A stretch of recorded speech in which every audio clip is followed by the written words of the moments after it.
Perth నుంచి Singapore వచ్చే వరకు నైట్ 10 అయింది. సో అక్కడ నుంచి మళ్ళీ బ్యాగేజ్ క్లెయిమ్, ట్రాన్సిట్ వీసా ఈ సోదంతా చూసుకొని బయటకు వచ్చే వరకు 11:30 అయింది. సో అక్కడ నుంచి మళ్ళీ హోటల్కి వెళ్ళడానికి ఇంకొక హాఫ్ అన్ అవర్. సో హోటల్కి మొత్తం మీద 12 o'clock వరకు చేరుకున్నాను. టార్గెటెడ్ స్లీప్ నైట్ 12:30కి పెట్టుకున్నాను, ఎందుకంటే కొంచెం తొందరగా ఫ్రెష్ అప్ అయిపోయి పడుకుంటే ఈజీగా ఉంటుంది మార్నింగ్ లేవడానికి. మార్నింగ్ అయితే 7 o'clock వరకు లేచే విధంగా పెట్టుకున్నాను. మరీ ఎర్లీగా లేచిన తర్వాత అప్పుడు అట్ ది మూమెంట్ ఎనర్జీ ఉంటుందేమో, కానీ తర్వాత మళ్ళీ ఆ డే అంతా స్పాయిల్ అవుతుంది, ఎనర్జీ డౌన్ అయిపోతుంది. సో ఇక మార్నింగ్ రెడీ అయిపోయి సెంటోసా అనే ప్లేస్కి పబ్లిక్ ట్రాన్స్పోర్ట్లో వెళ్ళడానికి ట్రై చేస్తున్నాను. ట్యాక్సీలో కూడా వెళ్ళొచ్చు, కాకపోతే public transport is very affordable, very easy and very advanced. So ట్యాక్సీలో వెళ్తే direct straight to the point తీసుకెళ్తాడు. పబ్లిక్ ట్రాన్స్పోర్ట్లో వెళ్తే మనకు మొత్తం సింగపూర్ కూడా ఎక్స్ప్లోర్ చేసినట్లుగా ఉంటుంది, అండ్ పబ్లిక్ ట్రాన్స్పోర్ట్ ఎంత అడ్వాన్స్డ్గా ఉందో కూడా తెలుసుకోవచ్చు మనము. సో అక్కడికి ఎలా వెళ్ళాలని స్టేషన్లో అడిగితే వాడు ఒక మ్యాప్ ఇచ్చాడు. ఆ మ్యాప్ అయితే చాలా ఈజీగా ఉంది, కాకపోతే ఎందుకన్నా మంచిదని కన్ఫర్మేషన్కి అక్కడ లోకల్స్ని కూడా అడిగి కన్ఫర్మ్ చేసుకొని వెళ్తున్నాను. అయితే ఇందులో ఒక బస్ ఎక్కితే అది సెంటోసాకి తీసుకెళ్తుందండి.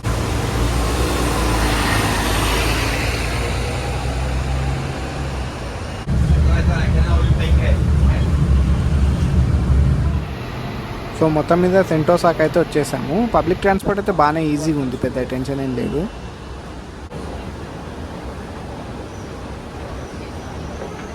సో సెంటోసాలో వచ్చేసి యూనివర్సల్ స్టూడియోస్ ఉంటుంది, దీంతో పాటు adventure cove water park, sea aquarium, casino ఇవన్నీ ఉంటాయి.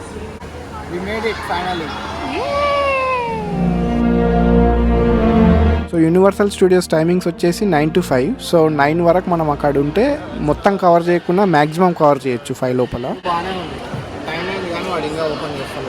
ఫస్ట్ అట్రాక్షన్ మేము వెళ్ళింది అయితే ట్రాన్స్ఫార్మర్స్. ఈ ట్రాన్స్ఫార్మర్స్ అయితే ఉన్న వాటిలన్నిట్లలో టాప్ అనమాట. దాని తగ్గట్టు క్యూ కూడా అంతే పెద్దగా ఉంది. ఆల్మోస్ట్ 50 minutes టైం పట్టింది మాకు అసలు ఆ షోకి ఎంటర్ కావడానికి. కాకపోతే అదైతే వర్త్ ఇట్టే, ఎందుకంటే దాంట్లో ఉన్నంత టెక్నాలజీ అసలు ఎప్పుడు ఎక్కడ చూడకుండా ఉంటాము. చాలా బాగా అనిపించింది.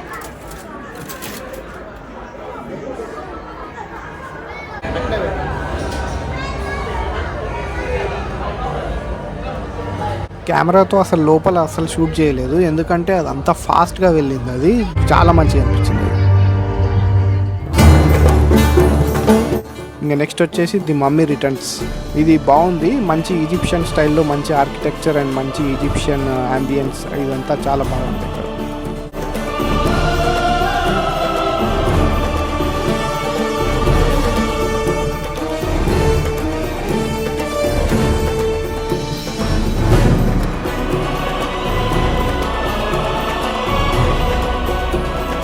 ఇది ఒకటి ఈజిప్షియన్ రైడ్ కూడా ఉంది, కాకపోతే నేను నడుచుకుంటూనే బాగా కవర్ చేశాను. తర్వాత the most awaited attraction Jurassic park. Most awaited discovery.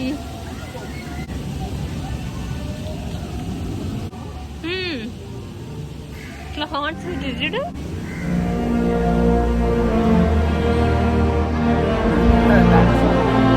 ఇదైతే జురాసిక్ పార్క్ ఫస్ట్ పార్ట్లో ఉన్న రెస్టారెంట్ లాగానే యాజ్ ఇట్ ఈజ్ ఉంది. ఇక్కడ ఫుడ్ అయితే బాగుంది, కాకపోతే ఆలు టిక్కీ అని మన ఇండియన్ డిష్ ఉంది. వీడు ఏం చేస్తాడులే అనుకున్నాను, కాకపోతే సూపర్ ఉంది, అమేజింగ్ ఉంది. ఈ రెస్టారెంట్ మొత్తం అయితే జురాసిక్ పార్క్ అంబియన్స్ అవుతుంది. ఎక్కడ చూసినా వాటి డ్రాయింగ్సే కనిపిస్తున్నాయి.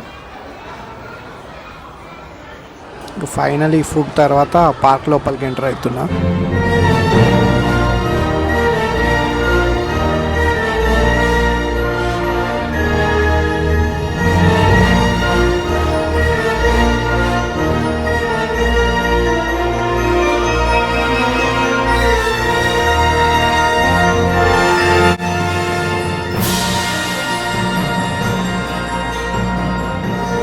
ఇక్కడ ర్యాపిడ్స్ అడ్వెంచర్కి వచ్చినాము. ఇదైతే అసలు యూనివర్సల్ స్టూడియోస్కే మేజర్ అట్రాక్షన్ కాబట్టి క్యూ మాత్రం చాలా ఉంటుంది. అట్లీస్ట్ 30-40 minutes అయితే టైం పడుతుంది. సో ఇక్కడ ఒక లూప్ హోల్ ఉంది, ఇద్దరు కపుల్ లాగా వెళ్ళినా లేకపోతే గ్రూప్ లాగా వెళ్ళినా మనకు టైం పడుతుంది. కాకపోతే సింగిల్స్కి అయితే వేరే క్యూ ఉంటుంది, సింగిల్స్ సపరేట్గా వెళ్ళొచ్చు. ఒక లూప్ హోల్ ఏంటంటే మనము ఒకరొకరం సింగిల్ అని చెప్పేసి వెళ్ళిపోవచ్చు, అది చాలా బెటర్.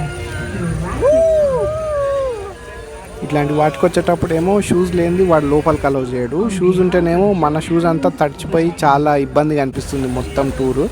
సో బెటర్ ఏంటంటే క్రాక్స్ లాంటి శాండిల్స్ ఉంటే ఈజీగా హ్యాండిల్ చేయొచ్చు. Hey dinosaur.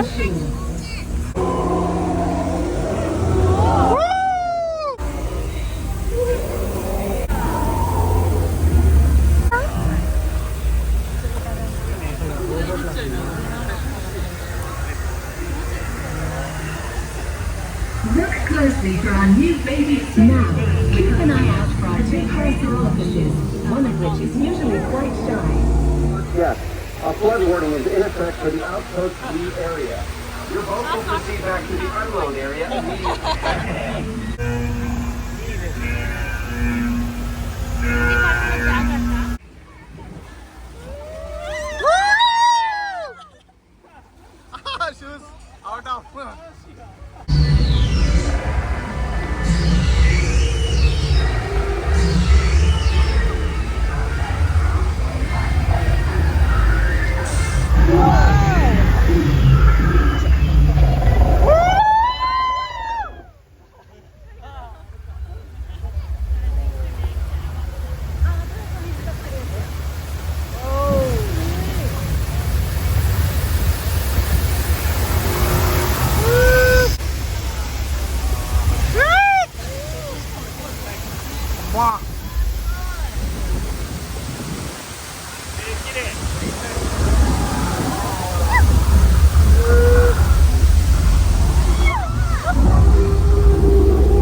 And enjoy the rest of your day here, Jurassic Park.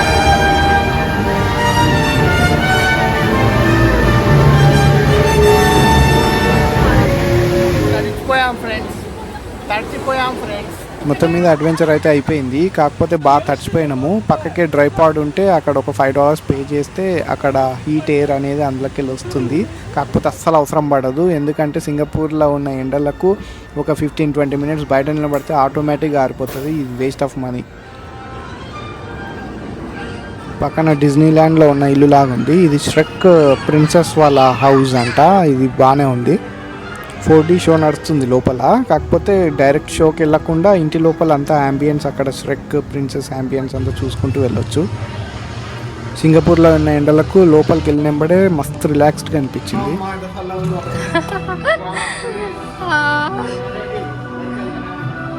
అవును. ఓకే.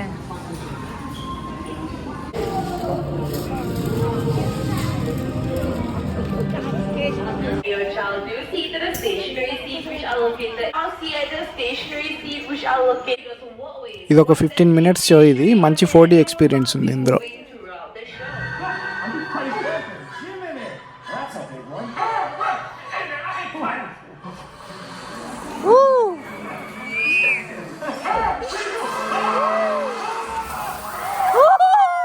పక్కనే దాని టైం బట్టి సైమల్టేనియస్గా స్టేజ్ షోస్ కూడా నడుస్తున్నాయి. ఇంకా జురాసిక్ పార్క్, ట్రాన్స్ఫార్మర్స్ తప్ప మిగతా అన్ని చిన్న చిన్న అడ్వెంచర్సే. సో ఈజీగా వెళ్ళిపోవచ్చు, క్యూ కూడా పెద్దగా ఏమి ఉండదు. సో ఏది దొరికితే అది వెళ్ళిపోతున్నాం మేము.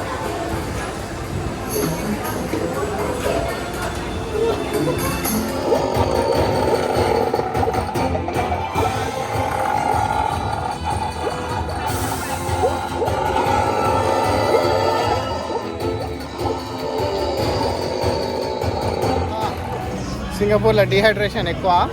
మనకి ఎక్కడన్నా కోక్ కానీ అట్లాంటివి మనకు అనిపిస్తే కంపల్సరీ తీసుకోవాలి. బ్యాగ్లో మాత్రం వాటర్ బాటిల్ కంపల్సరీ ఉండాలి. లేదంటే ఈ చెమటలు డిహైడ్రేషన్ వల్ల సగం సన్ స్ట్రోక్ వచ్చే ఛాన్సెస్ చాలా ఎక్కువ. బయటికి వచ్చినప్పుడు హెవీగా ఎప్పుడు తినొద్దు, ఇట్లాంటి జంక్ ఫుడ్ లాంటివి ఏవో ఒకటి తినేసి బయటపడాలి. లాస్ట్కి ఇంకా టూర్ మొత్తం అయిపోయిందిరా అయ్యా ఇంటికి పోతున్నామంటే అప్పుడు కొంచెం హెవీగా వేసేసి వెళ్ళిపోవచ్చు. లేదు బాగా తిన్నామంటే టూర్ మొత్తం లేజీ అయిపోతుంది. ఇక టైం చూసుకొని ఇక్కడ ఒక షోకి వచ్చాము. ఇదైతే మస్ట్ వాచ్ షో. ఇది మూవీలో ఫైట్ సీన్స్ ఎలాగైతే చేస్తారో ఇక్కడ లైవ్గా చేసి యాక్ట్ చేసి చూపిస్తారు. చాలా బాగా అనిపించింది నాకు. ఇక్కడైతే ఆస్ట్రేలియాలో ఉన్నట్టు సౌండ్ ఈ డెసిబుల్లో మాత్రమే ఉండాలి అన్న రిస్ట్రిక్షన్స్ ఏం లేనట్టున్నాయి. సౌండ్ మాత్రం బాగా వదిలాడు. ఆ ఊఫర్ సౌండ్ అవంతా మాత్రం మంచి ఎక్స్పీరియన్స్ అనిపించింది నాకు.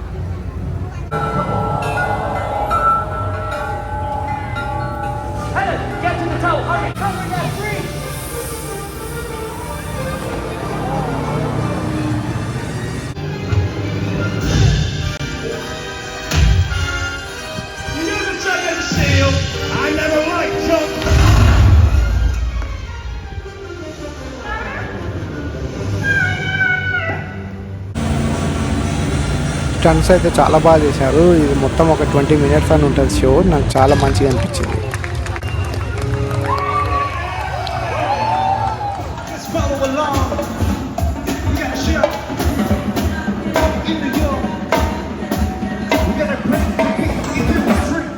ఇంకా డే అయిపోవచ్చింది. ఆల్మోస్ట్ 3:30 అవుతుంది. పోయే ముందు ఈ సోదంతా పెడతాడు వీడు. ఇంకా నేను ఈ గ్యాప్లో ఇంకో 1-2 అట్రాక్షన్స్ అన్న కవర్ చేద్దామని చూస్తున్నాను.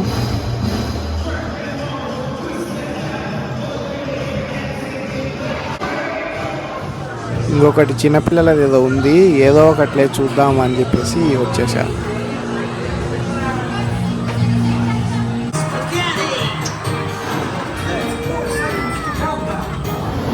ఇదైతే ఇది కూడా నాకు బాగా నచ్చింది. మూవీ స్టూడియోలో అసలు ఇవన్నీ సెటప్స్ ఎట్లా చేస్తారు, ఎట్లా షూట్ చేస్తారు అనేది చూపించారు.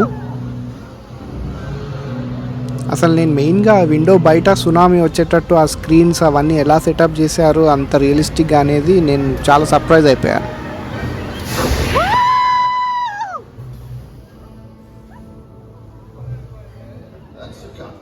మొత్తం మీద లాస్ట్ అట్రాక్షన్ అయిపోయింది. ఇంకా బయటకు వచ్చేసాము.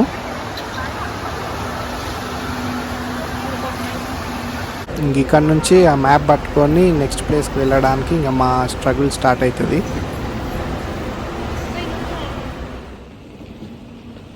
ఈ పబ్లిక్ ట్రాన్స్పోర్ట్ కార్డ్స్లో ఒకవేళ మనం 2 days ఉండేటట్లయితే ఒక $20 వేసి పడేసినా పెద్ద ఏం నష్టం లేదు. ఎందుకంటే లాస్ట్లో మనకు ఒకవేళ అమౌంట్ ఏమన్నా బ్యాలెన్స్ మిగిలితే మళ్ళీ వాళ్ళు రిటర్న్ ఇచ్చేస్తారు ఆ కార్డ్ చూపిస్తే.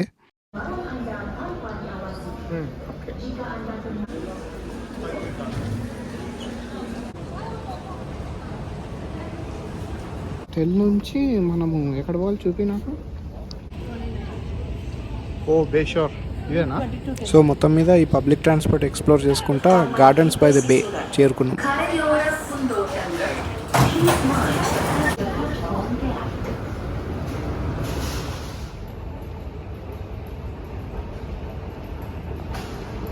ఈ టూరిజం ప్లేసెస్ అన్నీ చాలా కంఫర్టబుల్గా ఉంటాయి. మోస్ట్ ఆఫ్ దెమ్ స్టేషన్ బయటనే ఉంటాయి.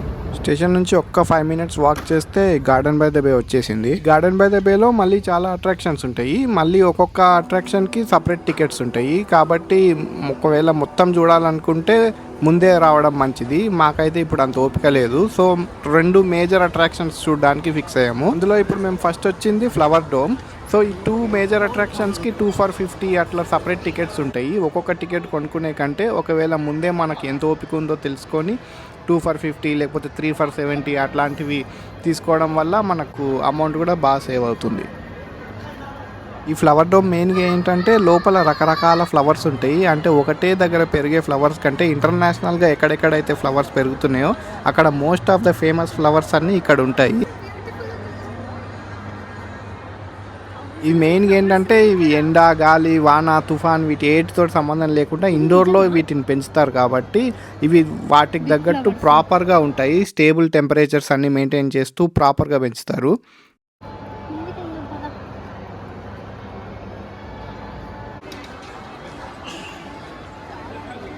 ఒక్కొక్క ప్లేస్లో ఒక్కొక్క డిఫరెంట్ కంట్రీకి సంబంధించిన ఫ్లవర్స్ కానీ లేదంటే డిఫరెంట్ రీజియన్కి సంబంధించిన చెట్లు కానీ ఇట్లాంటివి పెట్టారు. చాలా బ్యూటిఫుల్ ఉన్నాయి.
ఫ్లవర్ డోమ్ అయితే మొత్తం చూసేసాము. ఇప్పుడు నెక్స్ట్ వెళ్ళబోయే ప్లేస్ క్లౌడ్ ఫారెస్ట్.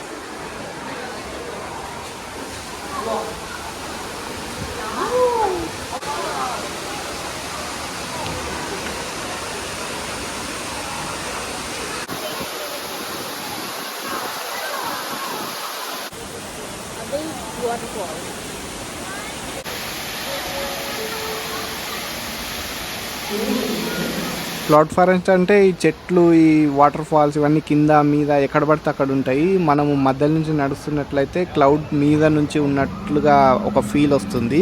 అది పైకి వెళ్ళి చూస్తే తెలుస్తుంది.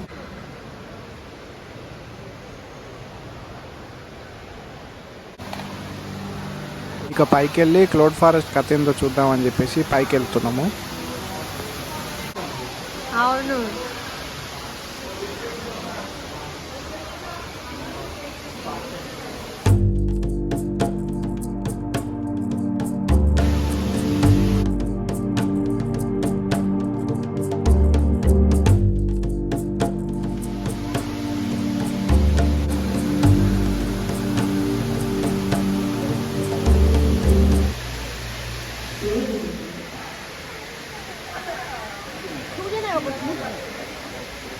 ఇక్కడ నుంచి చూస్తే అయితే కెమెరాకి ఏం కనిపిస్తుందో తెలియదు కానీ కండ్లకు అయితే చాలా మ్యాసివ్గా కనిపిస్తుంది. కిందికి అసలు కింద పడ్డట్టు అనిపిస్తుంది.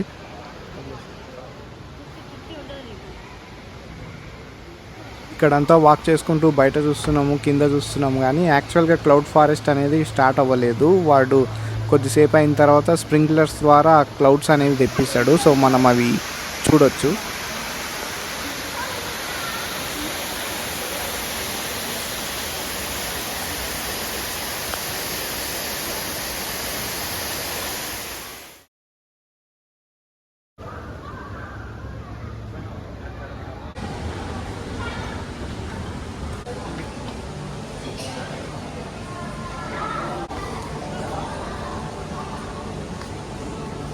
దీని లోపల 3D ప్రొజెక్షన్స్ అనేటివి నడుస్తున్నాయి. మనము నడుస్తున్నా లేకపోతే ఎక్కడైనా మూవ్ అవుతున్నా ఆ సెన్సార్స్ అనేవి క్యాప్చర్ చేసి 3Dలో ప్రొజెక్షన్స్ అన్నీ వస్తున్నాయి అన్నమాట. ఒక వీడియో గేమ్ లాగా, ఒక లైవ్ వీడియో గేమ్ ఆడుతున్న ఫీల్ వస్తుంది.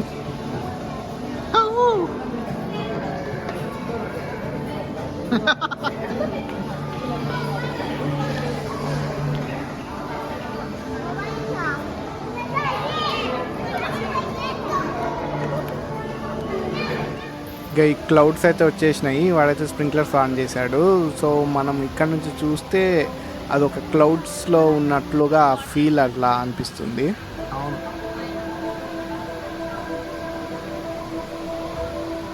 మాట్లాగుంది కదా ఇది.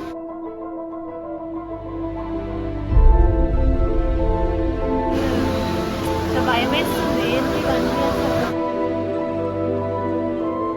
సింగపూర్ ప్రెసిడెంట్కి అయితే టెక్నాలజీ అంటే చాలా పిచ్చి అనమాట.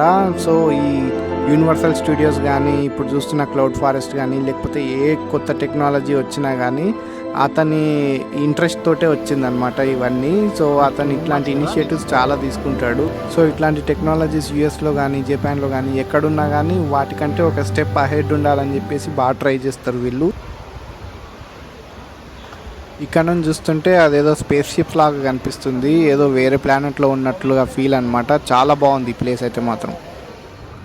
ఇక్కడైతే క్లౌడ్ ఫారెస్ట్ థియేటర్లో ఏదో షో అయితే వేస్తున్నారు. అది పెద్ద ఇంట్రెస్టింగ్ ఏం లేదు. సో పక్కకే సీక్రెట్ గార్డెన్ ఉంది, దాని నుంచి వే అవుట్ అనమాట.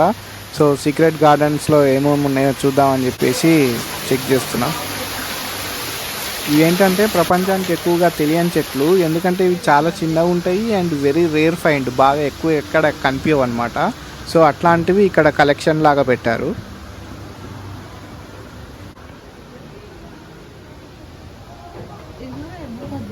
ఇక్కడైతే ఒక చిన్న ఫ్రూట్ లాంటిది ఉంది. అదైతే ఆ మ్యాగ్నిఫైయింగ్ గ్లాస్లోనే దాని డీటెయిల్స్ కనిపిస్తాయి, లేదంటే అసలు ఆ ఫ్రూట్ ఉన్న సంగతి కూడా తెలియదు ఎవరికి.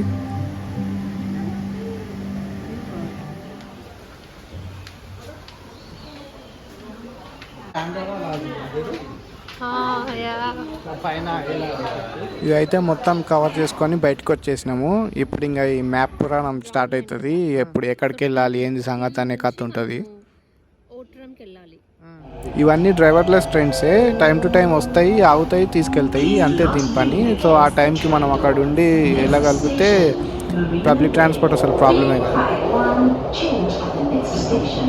ఇప్పుడు మేము వచ్చిన ప్లేస్ లిటిల్ ఇండియా. మేము వెళ్ళింది దివాళీ టైంలో, సో అక్కడంతా దివాళీ సెలబ్రేషన్స్ లాగా ఎక్కువగా కనిపిస్తుంది. ఇక్కడ మేము ఏదో కొనుక్కోవాలనో లేదో ఎక్స్ప్లోర్ చేయాలనో ఏం రాలేదు, ఎందుకంటే ఇండియాకే వెళ్ళేటోళ్ళం ఈ లిటిల్ ఇండియా వాళ్ళు ఎక్కన్నా. కానీ మెయిన్గా ఆకలి అవుతుంది. ఈ సింగపూర్లో వాళ్ళ తిండి తినే కంటే ఇక్కడ మన ఇండియన్ ఫుడ్ ఏదైనా థాలీ దొరుకుతుందేమో అని చెప్పేసి వచ్చాము. ఇక్కడ సేమ్ ఇండియా లాగానే మన షాప్స్ ఇట్లాంటివన్నీ బాగున్నాయి. ఇక్కడ మొత్తం తిరిగినాక ఫైనల్లీ ఒక ఉడిపి హోటల్ అయితే దొరికింది. ఇంకా వెజ్ మీల్స్ అయితే ఆర్డర్ పెట్టినా, వచ్చేసింది కూడా. బాగుంది ఇక్కడ. ఉప్పు కారం అయితే మనకు తగ్గట్టు లేదు, కానీ కేరళ స్టైల్ తగ్గట్టు ఉంది. చాలా బాగుంది, ఒక యూనిక్ స్టైల్లో ఉంది. తిననైతే బాగానే తిన్నాం, కానీ ఇప్పుడు పే చేసేది ఉంది కథ. No, they didn't.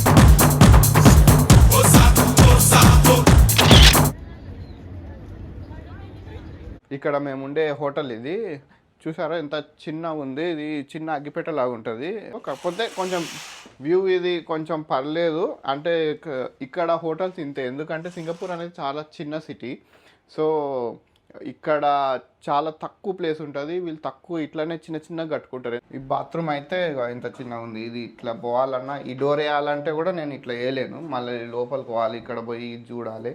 ఈ షవర్ అయితే నేను స్నానం చేస్తుంటే ఇది ఇట్లా తగిలి ఇది ఆగిపోతుంది. ఇక ఇట్లాంటి ఇంత అంటే వీళ్ళకి ఇట్లా అలవాటు అయిపోయింది, ఇక మనం మాత్రం ఏమనగలుగుతాం. కానీ సో ఇక్కడ ఇల్లులు కానీ కార్లు కానీ ఏవి తీసుకోవాలన్నా చాలా ఎక్స్పెన్సివ్ అనమాట. ఎందుకంటే ఇది చాలా చిన్న సిటీ కాబట్టి, ఇంత సిటీలో ఇంత పాపులేషన్ని హ్యాండిల్ చేయాలంటే, ఇంతమందికి ఇల్లులు ఇవ్వాలన్నా కార్లు ఇవ్వాలన్నా రోడ్ల మీదకి అలో చేయాలన్నా చాలా కష్టం అవుతుంది. అంత ట్రాఫిక్ జామ్ అయ్యి చాలా ఇబ్బంది పడాల్సి వస్తుంది.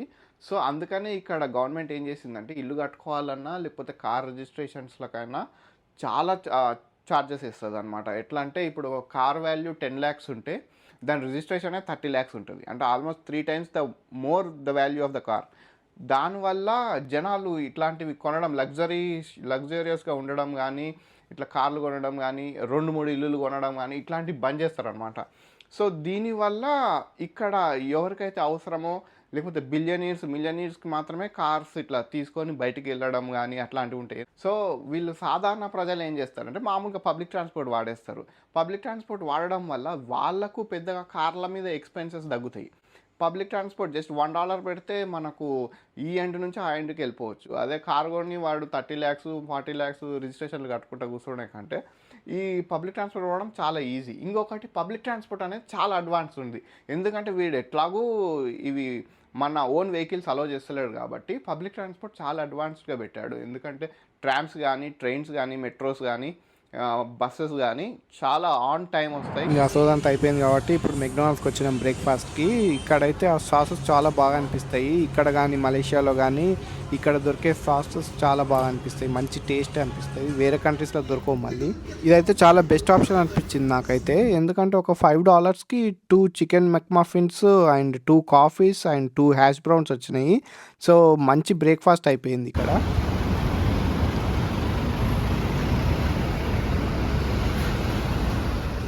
ఇవాళ అయితే మొత్తం బస్సులో ఎక్స్ప్లోర్ చేస్తున్నా. ఈ బస్ అయితే ఎప్పుడో చిన్నప్పుడు ఎక్కిన డబుల్ డెక్కర్ బస్సు హైదరాబాద్లో, ఎప్పుడో మళ్ళీ ఇప్పుడు ఇన్ని రోజులకు ఎక్కుతున్నా. ఇటు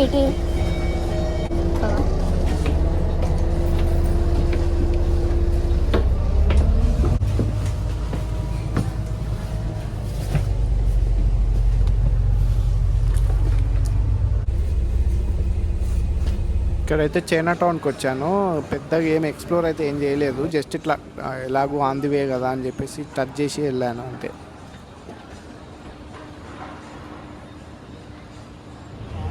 తర్వాత ఒక రూఫ్ టాప్ బస్ ఎక్కాను. ఇదైతే టూరిస్ట్ బస్సు. ఒక $17 పే చేస్తే టికెట్ వస్తుంది. ఆ రోజుకంతా వ్యాలిడ్ అది. సో ఆ రోజంతా వాడు డిఫరెంట్ టూరిజం ప్లేసెస్ అన్నీ తిప్పుతాడు. నీకు ఇష్టం వచ్చినప్పుడు ఎక్కొచ్చు, నీకు ఇష్టం వచ్చినప్పుడు దిగి వెళ్ళవచ్చు.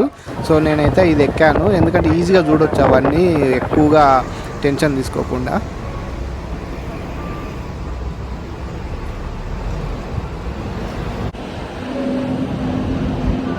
బ్యాక్గ్రౌండ్లో వాయిస్ ఓవర్ వస్తుంటుంది. సో వాడు అవన్నీ చెప్తుంటాడు, ఎక్కడెక్కడ ఏవేవి ఫేమస్ ఏంటిదని చెప్పేసి. జస్ట్ కూర్చొని చూసేస్తే సరిపోతుంది. చాలా బెస్ట్ పని ఇదైతే.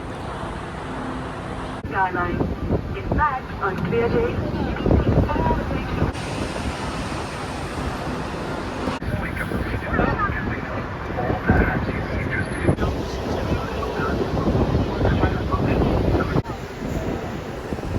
Stop Garden by the Bay. ఈయననైతే మిర్లయన్ పార్క్ ఎలా వెళ్ళాలని అడుగుతున్నాను. ఆయన బాగానే ట్రై చేస్తున్నాడు కానీ చాలా ఇన్స్ట్రక్షన్స్ చెప్తున్నాడు. అన్ని గానం నా బుర్రలకైతే రిజిస్టర్ అయితే లేవు. ఏదో ఒకట్లే అని చెప్పేసి నాకు అర్థమైందని చెప్పి బయటపడ్డా. బాగానే బయట అయితే పడ్డా కానీ ఇప్పుడైతే ఎటు వెళ్ళాలో తెలియట్లేదు. అది ప్రాబ్లం. ఇట్లాంటప్పుడు మన దగ్గర ఉన్న ఒకే ఒక ఆప్షన్ గూగుల్ మ్యాప్స్. మొత్తం మీద అయితే ఆ మ్యాప్ పట్టుకొని మిర్లయన్ పార్క్ వరకు అయితే వచ్చేసిన. ఈ మిర్లయన్ పార్క్ అయితే చాలా హ్యూజ్గా ఉంది. మంచిగా కనిపిస్తుంది సింగపూర్ అంతా. పక్కన బిల్డింగ్స్ కనిపిస్తున్నాయి, అటు నుంచి సీ వ్యూ కనిపిస్తుంది. అండ్ సింగపూర్ అంతా చాలా కనిపిస్తుంది. మంచి సెంటర్లో ఉంది ఇదైతే.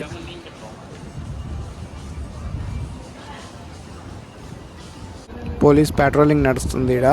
సింగపూర్ అయితే బాగా డెవలప్ అయింది టెక్నాలజీ పరంగా మాత్రం.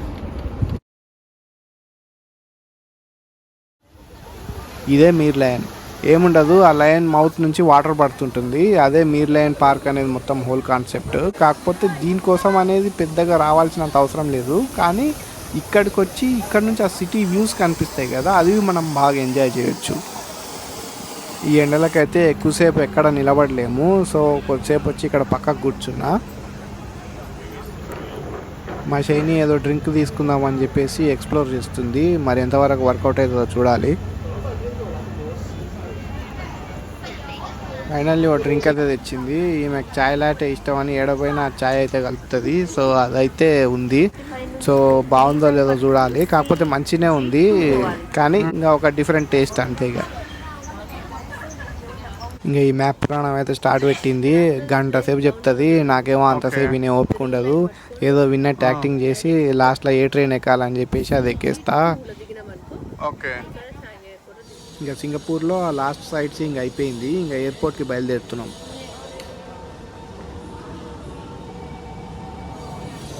ఇంకా ఎయిర్పోర్ట్కి అయితే వచ్చేసాము. నేను అంతకుముందు చెప్పినట్లు పబ్లిక్ ట్రాన్స్పోర్ట్ కార్డ్స్లో ఏమన్నా అమౌంట్ మిగిలితే వాళ్ళు మళ్ళీ మనకు రిఫండ్ ఇచ్చేస్తారు. సో అది మనం కార్డ్స్ వాళ్ళకి సబ్మిట్ చేసి డబ్బులు అయితే తీసుకోవచ్చు. కిందనే స్టేషన్ ఉంటుంది. ఎస్కలేటర్ ఎక్కితే పైన ఎయిర్పోర్ట్ అనమాట. ఇంకా ఎయిర్పోర్ట్లోనే పాస్తా మానియా అని ఒక రెస్టారెంట్ ఉంటే అక్కడ పాస్తా తీసుకున్నాము. Pasta, cheesy garlic bread and popcorn chicken అవి తీసుకున్నాము. బాగుంది ఇక్కడ. పాస్తా అయితే స్పైసీ ఉంటుందో లేదో అనుకున్నాం కానీ చాలా స్పైసీ ఉంది. నిజంగానే స్పైసీ ఉంది. ఆస్ట్రేలియాలో స్పైసీ అంటారు కానీ మామూలు ఇస్తాడు. నాలుక మండుతుంది.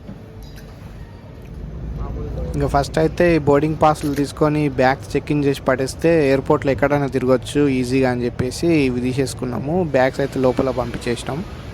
ఇంకా ఎయిర్పోర్ట్లోనే ఒక మాల్ ఉంది. ఆ మాల్లో కూడా చాలా మంచి అట్రాక్షన్ ఉందని చెప్పేసి అక్కడికి వెళ్తున్నాము. ఈ మాల్ లోపల ఫారెస్ట్ వ్యాలీ అనేది ఉంది. ఈ వ్యాలీ అయితే ఎంత హ్యూజ్గా ఉందంటే అసలు నిజంగా వ్యాలీ కూడా ఇంత హ్యూజ్గా ఉంటుందా అన్నట్లుగా ఉంది. అసలు సింగపూర్ టెక్నాలజీలో ఎంత ముందుందని చెప్పడానికి ఎయిర్పోర్ట్కి వచ్చిన వాళ్ళు ఇది చూస్తే సరిపోతుంది.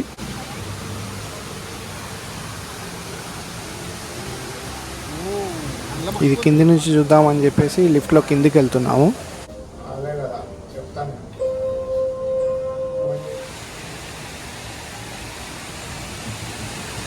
ఈ మాల్ అనేది ఇమిగ్రేషన్ తర్వాతనే ఉంటుంది. సో సింగపూర్ ఎయిర్పోర్ట్కి వచ్చిన వాళ్ళందరూ ఇది చూడలేరు. So minimum 1 day transit visa అన్న ఉండాలి ఇది చూడాలంటే.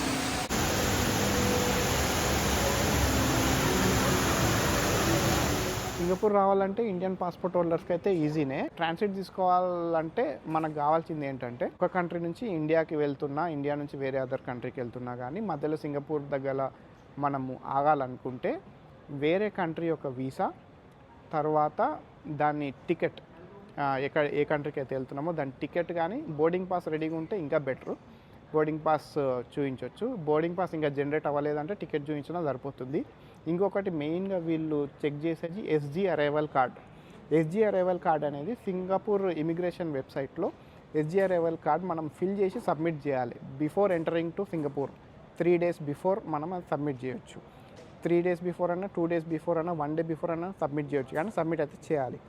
ఒకవేళ అట్లా చెయ్యకుంటే కూడా మనం ఆన్ ది స్పాట్ నేను సింగపూర్లో ట్రాన్సిట్ వెళ్ళే ఉద్దేశం నాకు లేదు, కానీ నేను దిగిన ఇక్కడ నాకు ఇంకా టైం ఉంది అనుకుంటే కనుక ఆ ఎస్జిఆర్ అరైవల్ కార్డ్ వచ్చేసి ఇక్కడ కూడా వీళ్ళు సిస్టమ్స్ ఇస్తారు, అక్కడ కూడా ఆన్ ది స్పాట్ మనం జనరేట్ చేసి వాళ్ళకి ఇచ్చేయచ్చు. సో లెస్ దెన్ 96 అవర్స్ వరకు వాళ్ళు మనకు వీసా ఇస్తారు. So you can stay up to less than 96 hours. మనం 96 అవర్స్ కంటే ఎక్కువ ఉండేటట్లయితే వీసా తీసుకోవాల్సి వస్తుంది. ఆ వీసా డీటెయిల్స్ అయితే మనం సింగపూర్ వెబ్సైట్లోనే చెక్ చేసుకోవాలి. సో 96 అవర్స్ కంటే ఎక్కువ అసలు అవసరం పడదు సింగపూర్. మోస్ట్లీ 2 డేస్లో కవర్ చేయొచ్చు. లేదు కొంచెం రిలాక్స్డ్గా మేము కవర్ చేయాలనుకుంటున్నామంటే 3 days is well and good. నేను హాలిడేకి వస్తున్నాను కొంచెం రిలాక్స్ అవుదాం అనుకుంటే 4 డేస్ కవర్ చేయొచ్చు. కాకపోతే సింగపూర్ వచ్చేసి కొంచెం ఎక్స్పెన్సివే. ఎవ్రీడే కౌంట్స్, అంటే నువ్వు ఎన్ని రోజులు ఉంటే అన్ని డేస్కి మనకు అమౌంట్ ఎక్కువ అవుతుంది. ఎందుకంటే Singapore is very expensive country, అంటే కాస్ట్ ఆఫ్ లివింగ్ చాలా ఎక్కువ ఇక్కడ. మనకు నేను చెప్పినట్లు అంతకుముందు హోటల్కే మనకు ఆల్మోస్ట్ 15,000 20,000 అట్లా ఖర్చు అవుతుంది 2 డేస్ ఉంటుంటే. సో బయట కూడా మనం ఎక్కడికి వెళ్ళాలన్నా టికెట్స్, యూనివర్సల్ స్టూడియోస్కి the tickets are very expensive. తర్వాత గార్డెన్ బై ది బే దానికి కూడా tickets are very expensive. So ఎక్కడికి వెళ్ళాలన్నా టికెట్స్ ఉన్నాయి. సో ఇవి ఆబ్వియస్లీ మనం ముందే బడ్జెట్ ప్లాన్ చేసుకొని వస్తే బెటర్. ఎందుకంటే మేమైతే ఒక 2 డేస్ ఉన్నాము. 2 డేస్కి అయితే ఆల్మోస్ట్ 40,000 ఇండియన్ కరెన్సీ ఖర్చయింది, అంటే ఆల్మోస్ట్ 800 to 900 ఆస్ట్రేలియన్ డాలర్స్ ఖర్చు అయినాయి. So apart from flight tickets అయితే ఎలాగో ఇండియా వెళ్తున్నాం కాబట్టి మాకు కలిసి వచ్చింది. కాకపోతే ఒకవేళ ఓన్లీ సింగపూర్ చూడాలనుకుంటే మాత్రం బడ్జెట్ ఆల్మోస్ట్ నాకు తెలిసి రఫ్గా అయితే $2,000 అయితే ఖర్చు అవుతుంది. అంటే మేబీ లెస్ దెన్ దట్ కూడా అవ్వచ్చు, మోర్ దెన్ దట్ అయితే కావాలి.